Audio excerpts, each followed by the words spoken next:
save us! Let's go, Sheriff Labrador! The harmful water fountain. One evening, Sheriff Labrador received an emergency call from Mr. Buffalo.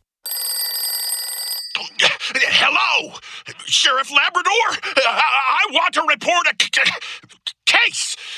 Porcupine has committed a crime in broad daylight. He beat up my poor little buffalo, who then fainted. The ambulance just left not long ago. My wife has gone with my son to the hospital. Sheriff Labrador, hurry over and catch that bad porcupine! What?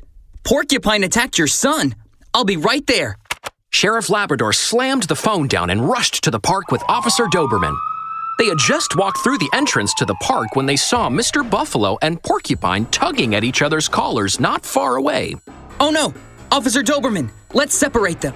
Sheriff Labrador and Officer Doberman needed much effort to finally separate Mr. Buffalo and Porcupine. Whew. Okay now, spill it.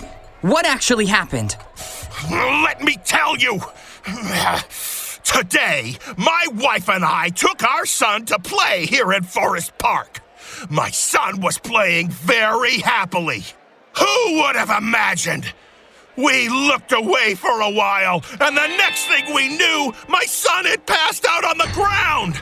At that time, only Porcupine was beside him. It must have been him. He must be the one who beat up my son and caused him to faint.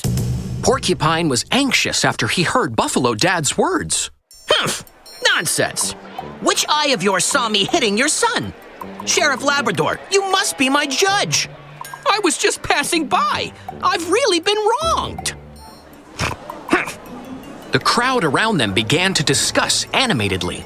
Hey, I saw everything. Little Buffalo fell over by himself. Mr. Porcupine didn't do anything at all. Yes, he was all right at first. Then suddenly, he fell down all by himself. Oh dear, is he ill? Sheriff Labrador frowned and coughed loudly a couple of times. Please, be quiet. There is no case Sheriff Labrador can't solve.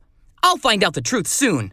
Sheriff Labrador observed the surroundings and asked, Buffalo Dad, where did little Buffalo faint? Oh, Sheriff Labrador, follow me!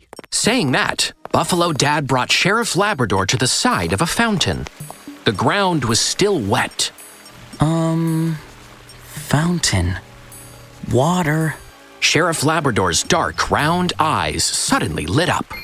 He asked quickly, When little Buffalo fainted, was he soaking wet? Yes! How did you know? I think I know who the culprit is. Sheriff Labrador held his chin in thought for a while. He turned to Officer Doberman. Officer Doberman, please go to the store nearby and buy a watermelon. Baffled, Officer Doberman stared at the sheriff in disbelief. What? Sheriff Labrador? You want to eat a watermelon at this time? You'll understand later. Go get the watermelon. Not long after, Officer Doberman came back carrying a huge watermelon. Sheriff Labrador first asked the park manager to turn off the water fountain.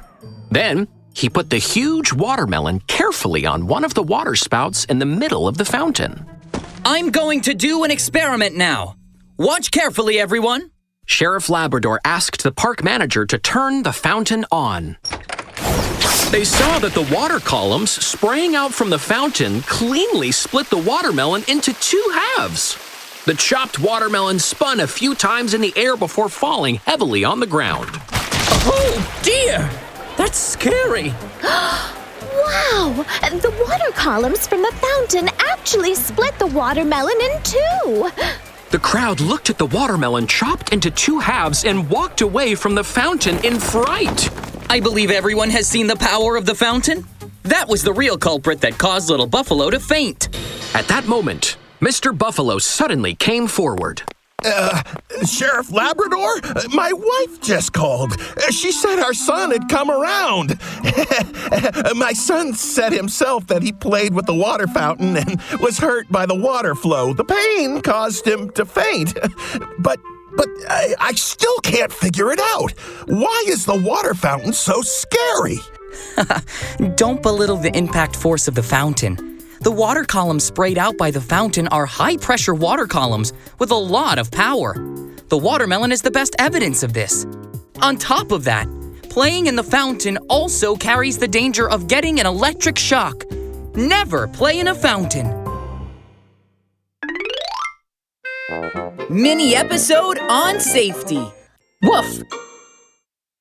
Wow, what a beautiful fountain. Little Buffalo, let's go play in the water. No. Water fountains are very dangerous.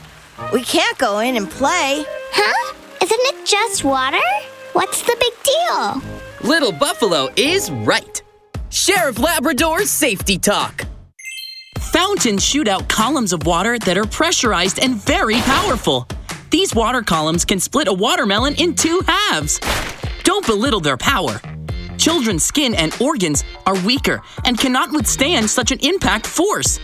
There's also a danger of getting an electric shock inside a fountain.